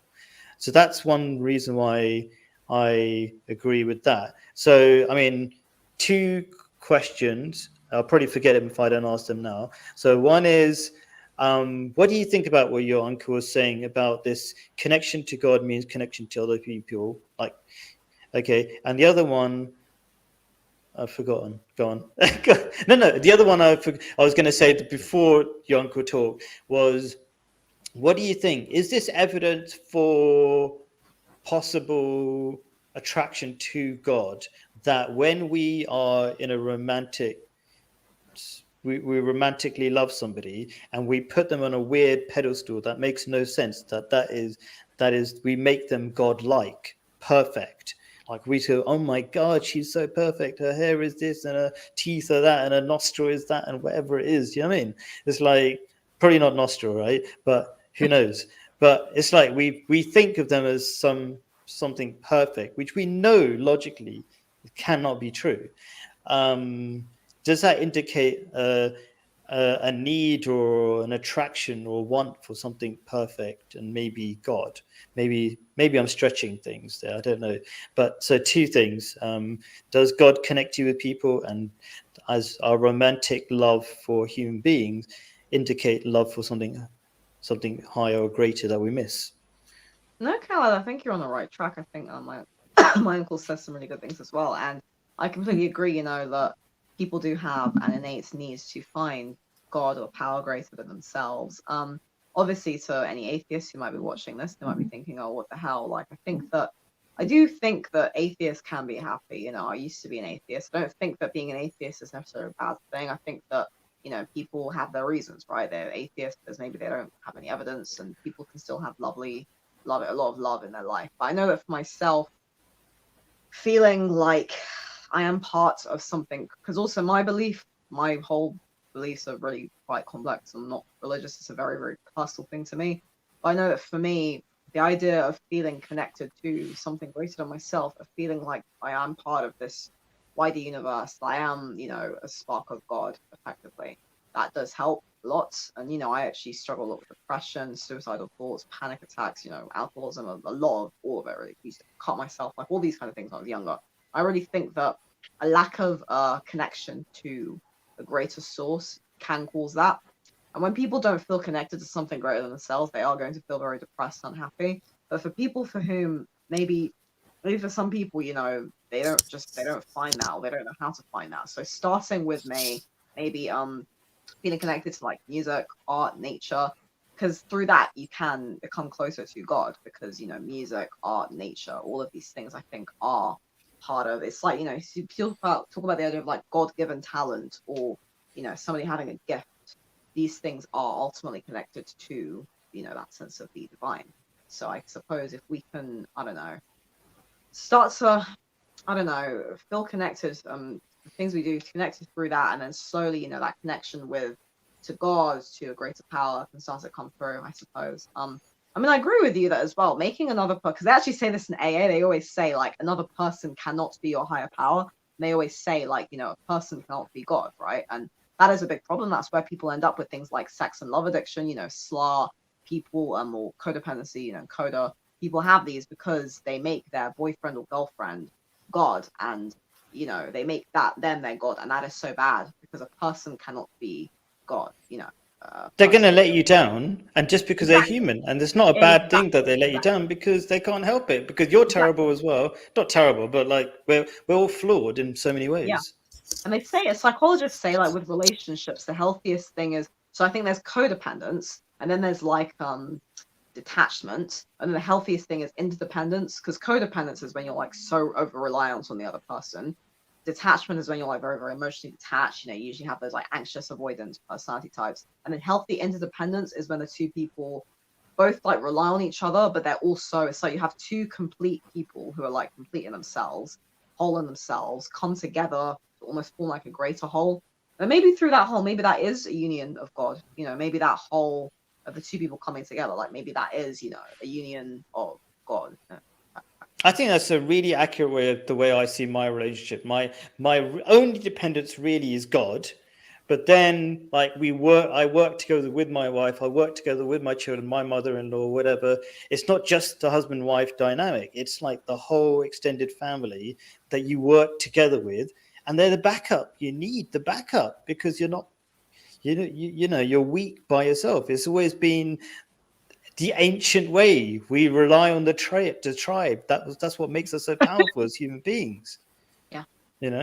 I'm going to say one more thing about. I'm going to really move on. So I'm just going to say one more thing. I'm probably being too greedy, but and if you do look in the descriptions, there's probably going to be way more than I'm going to talk about, time to talk about. But there's also just another thing to indicate that we have this need to search for the infinite, let's say, right?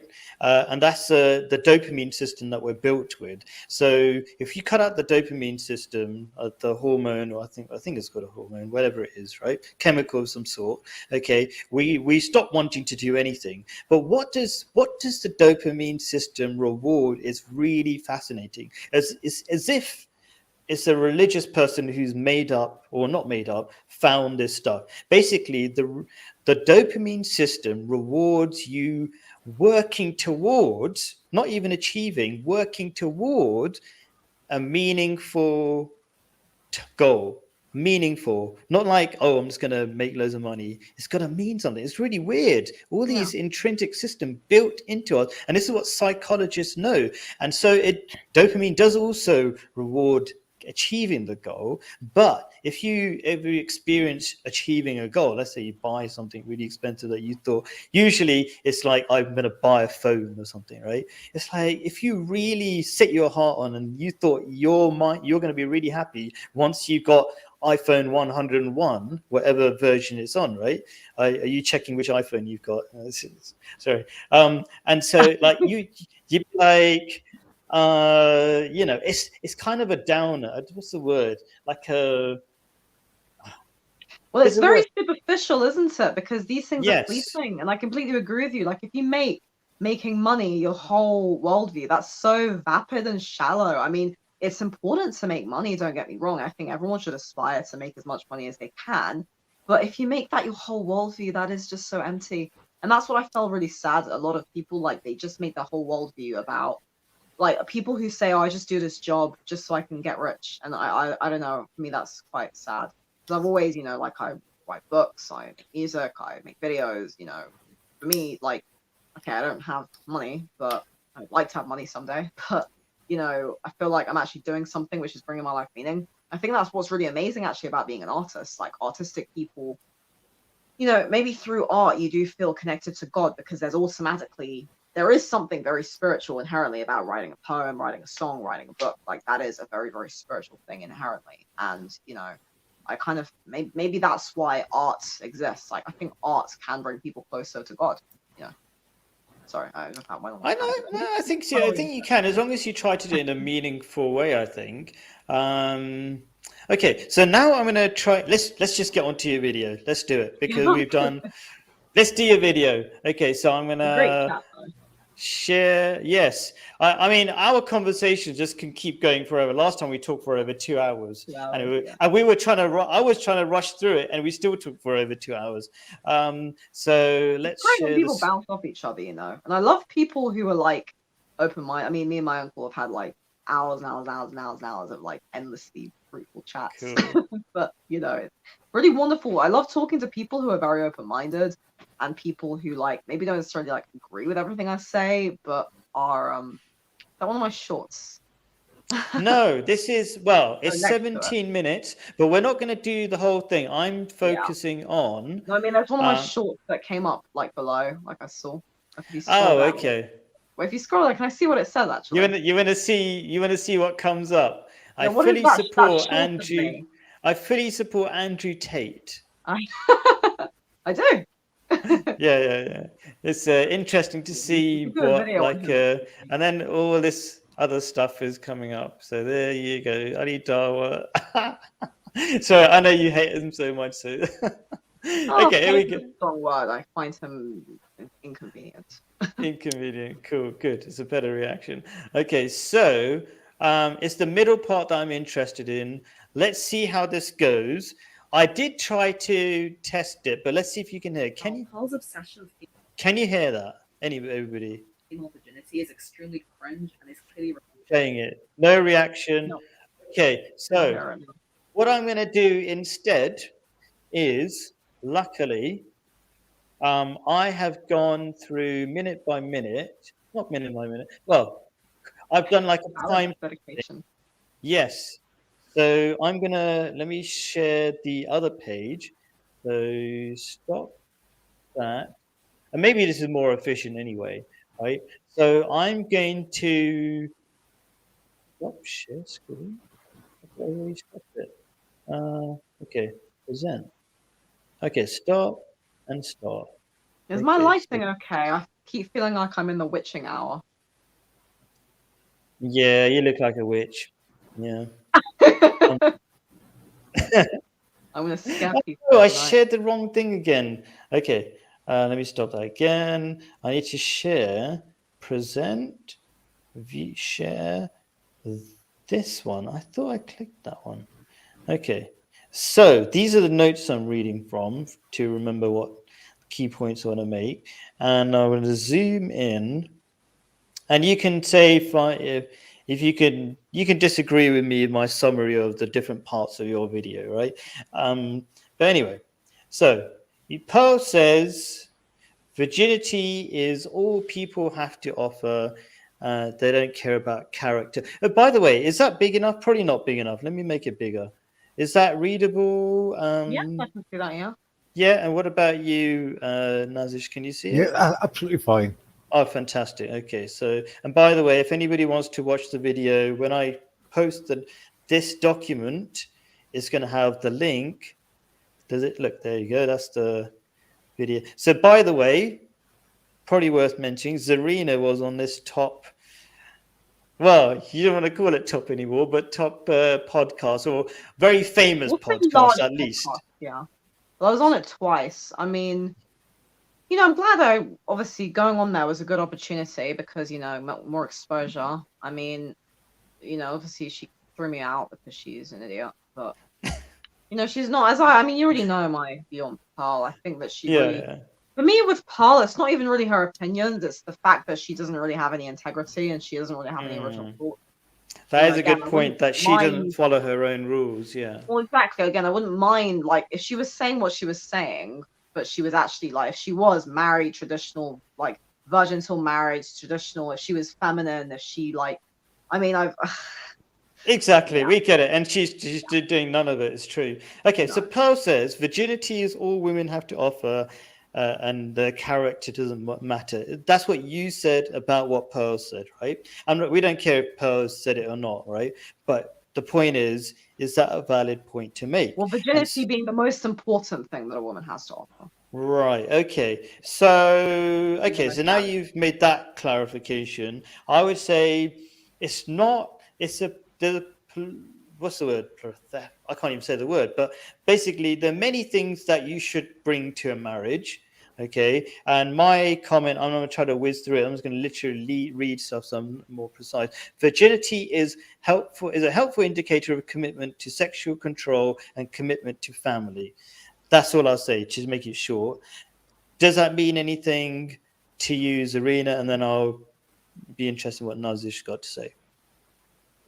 Yeah, so obviously my problems regarding virginity, for me, it's a very complex topic as well because there's a lot of personal things with it as well. Because I have this other video, it's like a 30-minute video from like I think a year ago or whatever. Like the way I lost my virginity was extremely traumatic, and I actually think that partly because when I was growing up, I had a very, very idealistic idea of the whole thing of like my first sexual experience, and because when I lost my virginity, it was really, really, really, really, really, really traumatic and very, very bad. The guy was a very bad person. I actually think that if I had not been so idealistic about it and had this idea of my first time, I actually think I built it up too much. And it's almost like I set myself up to fail. So my problem, and I know a lot of women feel this way, especially a lot of women my age, this whole thing of like women, like virginity being an indicator of goodness and purity. I think this is probably one of the unhealthiest things ever for a woman. I think it's one of the things what I really don't respect about Pearl because she's almost making it seem like women who are virgins are more, say, good, more pure, and better for marriage, whereas women who are not virgins are somehow dirty and unclean. And I know that's not what she's saying, but that's what the implication is. And why I think this is dangerous because it means that if a woman has had sex, first of all, there's the indication that if she's had sex, she's somehow like spoiled, defiled, and she is not necessarily, marriage material because of she's had sex. And it's almost turning sex into this idea of like, oh, it defies a woman rather than seeing sex as like, a normal human activity. Because, for example, I do think we've talked about this as well. I do think that the kind of overly liberal hookup culture of my generation is unhealthy. This whole thing of just sleeping with like 20, 30 people, I actually think it's very unhealthy. But I don't think it's wrong or like it's quite common for people to have sex with even like just 2, 3, 4 people, in relationships, and then you get married to like the one person. I actually think this is very, very, very healthy and quite common because through that you actually learn what you do and don't want in a partner, because it's very hard. Like if you don't live in a culture where arranged marriage is a big thing, then you don't really know what to do. So you only learn through experience, and you only learn what you desire in your wife or husband through having been through other relationships. But just to clarify, okay, so go on. So I just want to say that what do you think is your response to, because you're saying things that I'm going to come to. Yeah, I'm soon, saying because like you said no, that's fine. I mean, I've got a plan that was probably not a good plan. I shouldn't, but anyway. But it's like, at least, what do you think about? I agree that it's possible that you can come to marriage. Let's say, from a Muslim perspective, there are loads of people converting to Islam, and they might have done all sorts of things before they came to Islam. There's all sorts of ways, and I'm not going to discount people 100% if they didn't, have this, perfect track record, as it were, right? Okay. But do you see that virginity is a helpful indicator to commitment? No, not at all. Because you could say if someone's a virgin, they have no other prior life experience. So if they've only ever been with one person forever, they might actually start to think, oh, what have I missed out on? And I don't really see how being a virgin means that you're necessarily going to remain like faithful, because I actually looked at a study which found that women who'd slept with 2 people had higher levels of divorce consistently compared to women who slept with 3 to 9 people. I mean, okay, that's not a virgin anyway, Sure. but the point I'm trying to make is that, and I'm just providing this perspective because a lot of people often talk about how I've got that lesbian statistic yeah. listed as well in a bit because Yeah, you mentioned and it in the the video. point Yeah. I'm trying to make is that I don't think it's actually healthy to use virginity as an indication because, first of all, it's like lack of experience doesn't necessarily mean that you're going to be fulfilled in a relationship. And that's not to say as well, like there's nothing wrong with being a virgin. There's nothing wrong with wanting to wait until marriage. I don't think this is bad at all. I just don't think it's healthy to say use that as an indicator because for a lot of virgins, you know, they might feel like, oh, I missed out on things. I don't have anything else to compare it to. I don't really have any like experience. I actually think that that can actually be a bit unhealthy. Like if you've never, do you know what I mean? Like, I know what I see where you're coming from, but I think there's a practical reality which is the opposite. But I'm trying not to say anything because you've obviously said it in the video, and I'm going to come to it a little bit later. But I don't want to one lie. very important point, Khaled, as Go well. on. This is a Yes, very yes, important point, and this is yes. something which I think people are really, really missing. She's Yeah. only talking about women, and for me, this is really, really messed up. Because actually, even like, okay, I really, really don't like the guy, but Ben Shapiro has said this as well. The whole virginity until marriage thing, it's for men and for women, and this is 100%. terrible. Like, it cannot only be the woman can be a virgin, but the guy can no. That if it's virginity until marriage, it has to be male and female. We cannot have it where it's women have to be virgins, but men can just sleep with whoever. That is terrible. It has to be a standard set for men and women. And I don't see Pearl talking about that. I remember actually on that podcast, I think there was a lady saying what percentage of men are virgins. It's like she's only talking about women being virgins, but it's like, why are you not saying, well, hang on a minute, what about the man? Because you could very easily say, well, if the man is not a virgin, he could just be going around and impregnating loads of women. So if you're going to have virginity until marriage as a standard, it has to be a standard for the male and the female. Otherwise, it all just falls apart. Otherwise, and that's where you get hypocrisy. That's where you get feminists getting angry because they're saying, well, hang on a minute, you're setting women and men up, you're setting different standards. So that's where feminists will come and start saying, oh, that's sexism and whatever. And I obviously hate feminism, but I can see their points in that context. Yeah. So just to clarify, because I remember when you made the video, you said you weren't sure if in Islam men had to be virgins as well. Yeah, They I do. know it's the case Right. in Christianity. I don't know if it's the case in this one. What do you think, Nazish? Do you think virginity is a helpful indicator for anything useful, like self-control? I'm going to come from a parent's perspective, just to add to the points that both you and Zarina have made. Yeah. For me, virginity and chastity are sort of like very sort of like not outdated concepts. They're like valuable commodities when it comes to arranging a suitable marriage. Now, this applies to both sexes, male and female. As a parent, I see chastity and virginity as more desirable in any prospective partner for my children, be it a male or be it a female, than any person's character or personality. I think that the chastity is first and foremost because we can often then judge the character or the personality by their past behaviours and their own achievements. And we can do that by other ways. But I think virginity is a very, very important indicator, right, as far as if a marriage will be successful. So I'm going to ask Zarina, based on your uncle's comment and probably basically my comment as well. You said it's not a useful indicator, virginity is not a useful indicator for anything, but doesn't, like, if you're going to judge somebody, you can't judge them by just their words, their claims. I'm a really nice person. I've got lots of self-control. You can only really logically do it based on their track record.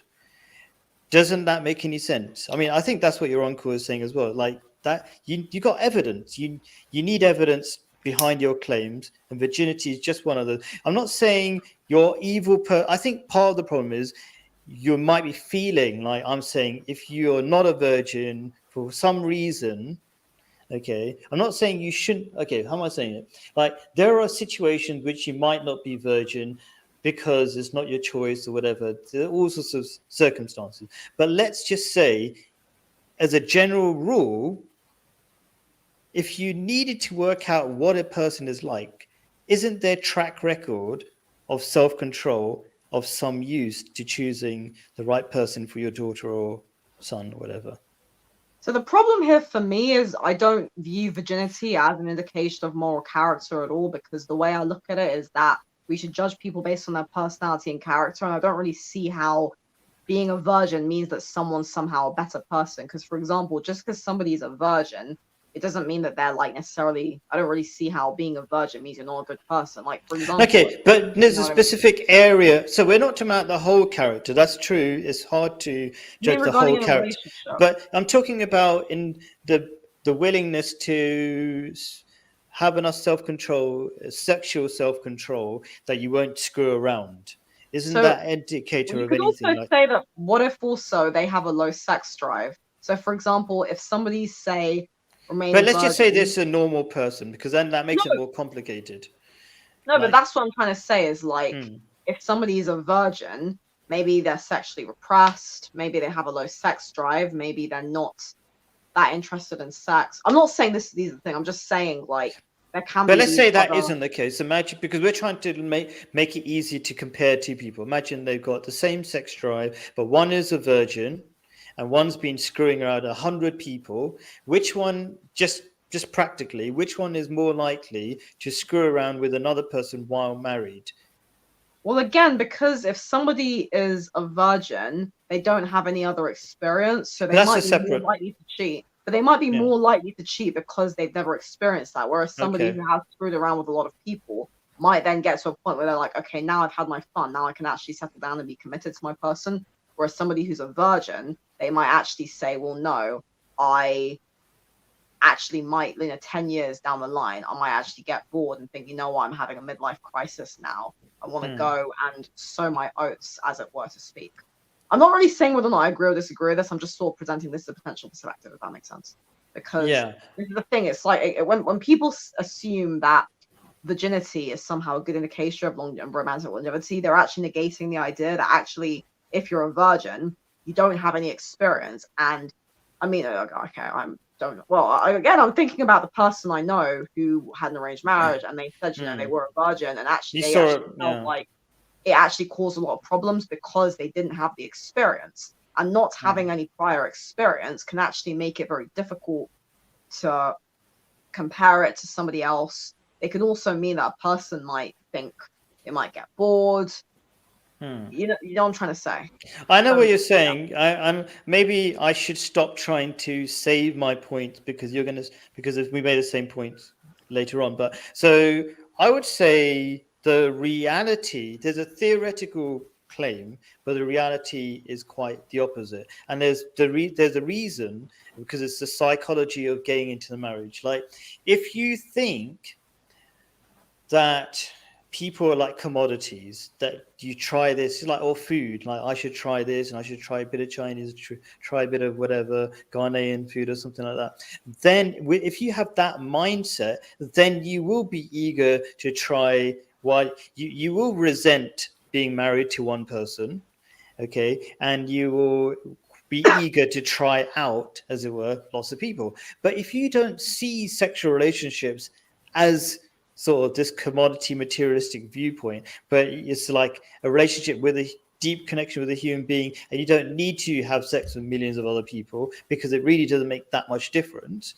okay, then you're not going to have that problem. And I think the reality is people who are religious have the least divorces, have the less, and because they have the least problems they have. And the people with what I would call the liberal mindset, the ones who have had the most experience, have the most divorces as well, right? Well, not necessarily, because for example, if you're gonna say, you're talking about trying things, it's like, if you want to, like, say, get ice cream, actually that can be quite useful to try different flavors to know which is the best ice cream for you. And I know, I mean, look, I don't know stats on this, but I'm just thinking, again, based on the psychology of people, there are some people for whom actually they find that playing the field, we'll say, by the time when they're young, meant that they got all that out of their system. And some kind of people maybe need to do that when they're younger, because then it means it's sort of out there and it's out of their system, and maybe they're not necessarily emotionally mature enough to just find one person, be with them at a young age. Maybe they almost need to get that out of their system, and then later on they are, able to have like that stable kind of long-term commitment, if that makes sense. Because there are people out there. I mean, I don't even know about, but there are people out there who had, wild fun when they were young, and then they get married to someone for like 30 years, and actually because they had the wild fun when they were young, that they were able to long-term able to have that relationship, because now it's like, oh, I feel like I got it out of my system when I was young, and now I feel like I'm more prepared now to kind of go into stability in terms of relationship. I feel like I'm not missing out on anything. I don't necessarily think it's as simple as saying, oh, just because somebody had like whatever many partners when they were younger, they're not like able to still have, to still maintain romantic longevity at some point, especially if it depends if you're with the right person as well, because a lot of the time you just end up with the wrong person. But I think if two people are actually right for each other, and they both look at each other and actually view like, no, yes, we are right for each other, they are able to have that, romantic longevity. I think two problems with that. First of all, or practically, okay, so there's a biological problem with it, which is, you probably heard about the oxytocin thing, where if you have sexual relations with lots of different people, the oxytocin levels, which is the bonding chemical, reduces, especially for women. So practically, that doesn't scientifically add up, and practically, statistically, you can see all the societies which have that mindset of thinking that we should experience sex with loads of people. They're the societies which have the worst track record for relationships, and the people who don't think like that, who have come to relationships virgins mostly, right? Or try to be, because they think that's a good standard, they're the ones that don't have a problem. So there's a theoretical belief that, yes, it's good to, try out a million different people, and then you'll be satisfied when you finally get to that one person who's right for you. The whole idea of right for you is dangerous. I think I'm going to get to that point in a second. Compatible with you, yeah. Well, okay, this is the point. So first of all, I would say the reality is the opposite of what you're claiming. And the second thing is, you get, you made a really interesting point. I'll make it now, actually, or refer to it or respond to it now, which is like attracts like. Okay, so if you are a person who has lots of relationships and jumps in and out of lots of relationships, you're going to be attracted, and naturally, because you'll have the same philosophy, to also another person who has had lots of relationships. And and I think having that mentality actually trains you out of long-term relationships, because you feel comfortable leaving relationships. You left so many relationships before. Not necessarily, because as well, a lot of people see it's always not always a plan. I don't think people really plan to have lots of relationships as well. Like, that is also the, realistically speaking, like, people don't really say, oh, I'm gonna have like 10, 15 boyfriends or girlfriends. Oftentimes it's just life circumstance. And sometimes, people, it's like, for example, if I married the guy I lost my virginity to, I'd literally have been in an abusive relationship. So sometimes people just they find they just, and they're with the wrong person, or they don't really know who they are, especially when young. And it's not like it's so, because I agree, I don't think people should aspire to have loads of relationships. I don't think I ever personally ever really thought to myself, I'm gonna have like all these guys or whatever. It was more of it just kind of happened, and it's sort of like, person doesn't quite know themselves, person isn't, say, emotionally like in touch with themselves. This is kind of just a reality, and it's just, again, it's just facing the reality of the situation. For a lot of people do, you find they get to their mid-20s and they have actually had, all these like relationships, not because of choice, but because it just so happened to be that way. And what I'm trying to say is that actually for some people that can be helpful, because they can actually learn from those experiences and realize, okay, as I get older now, I realize what I actually need in a partner is X, Y, and Z. And I don't think it's training yourself out of relationships, because I know, for example, for myself, like, even if you've been with a lot of people, if you genuinely love someone and want to be like monogamous with them, like, that will just come through. Like, that does just happen anyway. Like, I think if two people have those feelings towards each other, then it does just kind of come through.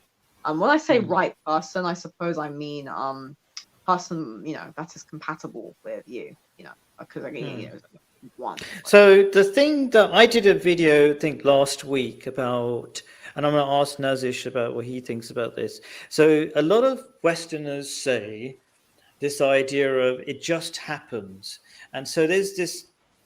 I did a video talking about a lot of elderly men who are feeling really depressed and lonely because they thought they intended to get married and have children, but they said they tried this relationship, it didn't quite work out, and they thought it was going to work out eventually, and things just happen. And I don't believe things just happen. There are patterns, okay? And your uncle was mentioning how the great thing about arranged marriage is you choose really carefully. You don't just use emotions and things. And so I don't think things just happen. The statistics say otherwise. That if you if you choose carefully, and I think it's logical as well, if you choose really carefully, and you look at the person's CV, as it were, not like the job CV, but like the spiritual CV and the moral CV and stuff like that, and their family CV and how they behave, then you've done your due diligence. You're going to get a lot better results than not doing that. Let me give your uncle a chance. Nazish, what do you think about, do things just happen? Do things just get unlucky? Is it just unlucky that Westerners are ending up without kids and relationships are breaking down all the way until it's too late? I mean, is it just unlucky, or what do you think? It's a problem of secularism. When you've taken God out of a society, it's been replaced with individualism. Almost like anything goes.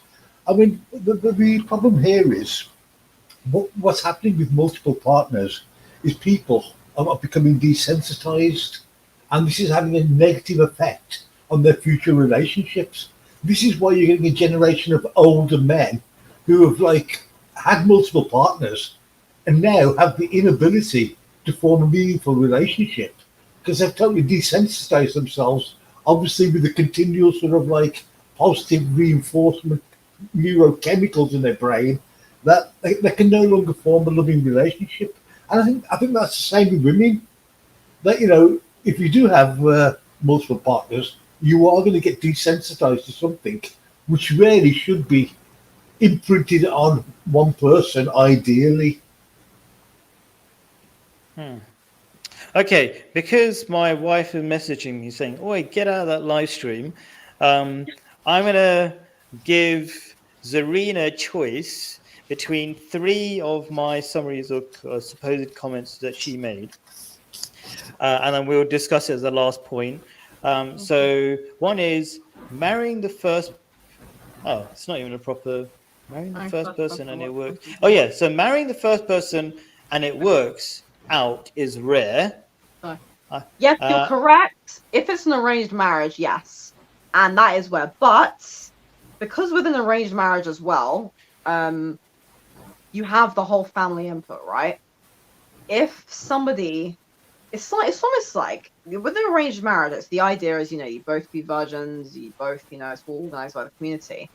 Having that, I don't think that would work with a non-arranged marriage. I don't think that whole setup works without an arranged marriage. I actually think that the idea of 2 people being together forever, meet when they're young, virgins, etc. I don't think, if it's not arranged, I don't think that can work. No, but that's what we're trying to do. We're trying to promote in society, and it might be difficult. There are ways of achieving it, which is, let's say everybody becomes Muslim or everybody becomes Hindu or whatever, and they're surrounded by a religious community, which is the most powerful community historically, or most integrated, let's say, communities that you can find. So let's say we're promoting this way, and let's say it's just really a choice that we're saying. It's like, do you like arranged marriages or not? And if you like arranged marriages, we can show you a way how that can happen.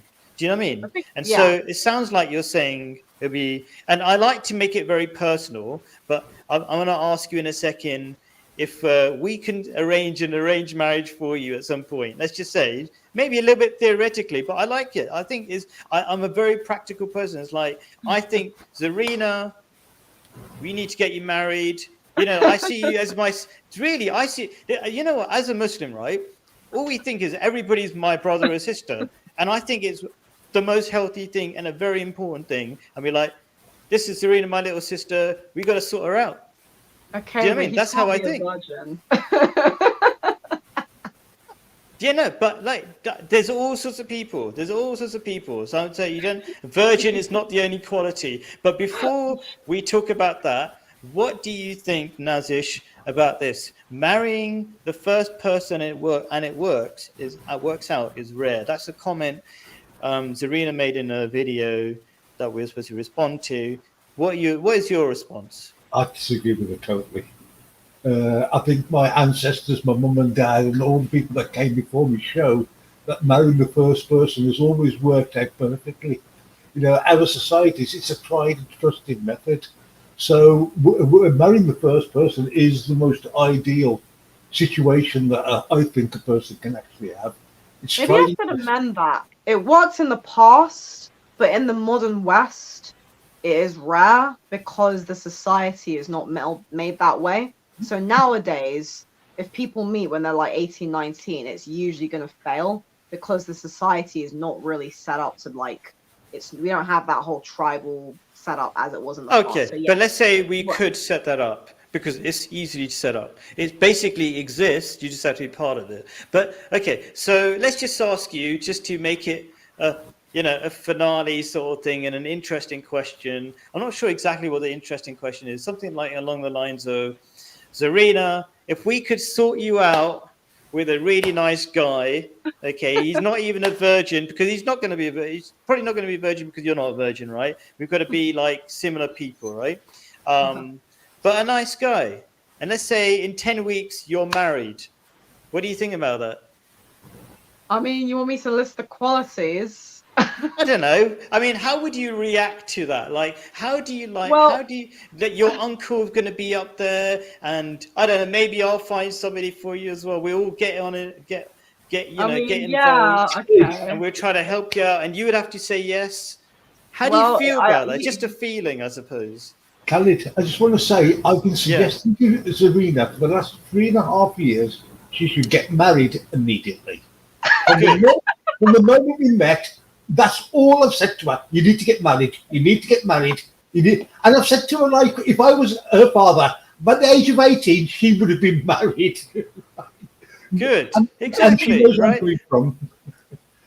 Okay. So, anyway, Zarina, how do you feel? We're just going to end it before my wife kills me, right? But just tell me how you feel about this idea, because I don't like just talking about an idea theoretically. How do you feel about this idea if your uncle was trying to sort you out?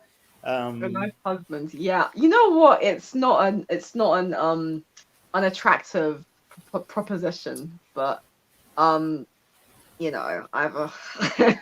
to be the right guy. Okay, maybe if he gets you 3 Mr. Right and you choose one.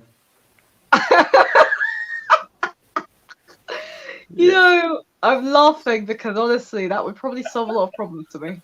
You'd have to be handsome, intelligent, very intelligent. Very, very well. What's it called? Good, like financially stable. I have to have a good sense of humor. He'd have to be, ambitious. He'd have to support my career views. He'd absolutely have to not be a feminist. He'd have to absolutely hate feminism, just like me. Have to be, a man. A proper man. Wants to be. So if he's going to be a proper man, I don't want to make it too much, but then you're going to be a proper traditional woman, are you? Well, I didn't say a traditional woman. I mean, yeah, in the relationship, but I'm still going to homemaker, make music. Like I'm not going to change my personality. But yeah, in a relationship, in relationships I've been in, I'm like, for example, with my guy, actually, when my uncle and I met, I was actually in a relationship with someone I thought I was going to marry, and I was, again, I was, cooking, cleaning, I was very much the woman. I mean, I wasn't, I think that women, I've said this in videos as well, like women who are very career driven still it's like you might be have a career, but you're still the woman in the relationship, right? You still do, as a woman, you cook for your man, you clean for your man, you look after your man, you're caring, you're gentle, you're nurturing. I mean, those are just things I've always believed, really. Yeah. Okay, cool. And Uncle Nazish, you're going to have the last word. Since it's kind of respect for the elders, go for it. You say something, and then we'll end it. I think ultimately, at the end of the day, what the discussion has been about is basically that marriage is a spiritual bond created by God, and it starts at the beginning of your relationship, and it's a path that you follow, and that helps you grow spiritually. So it's got a huge and wonderful and beautiful aspect of helping us connect to God. Great. Thank you very much. Thank you so much for your time. Appreciate the comments and the live chat. Thank you very much. I probably weren't able to properly go through the video. We could go through it another time if you want, because I feel like you made like loads and loads and loads of notes. Yeah, Maybe I'm we going could to do a part post two. this.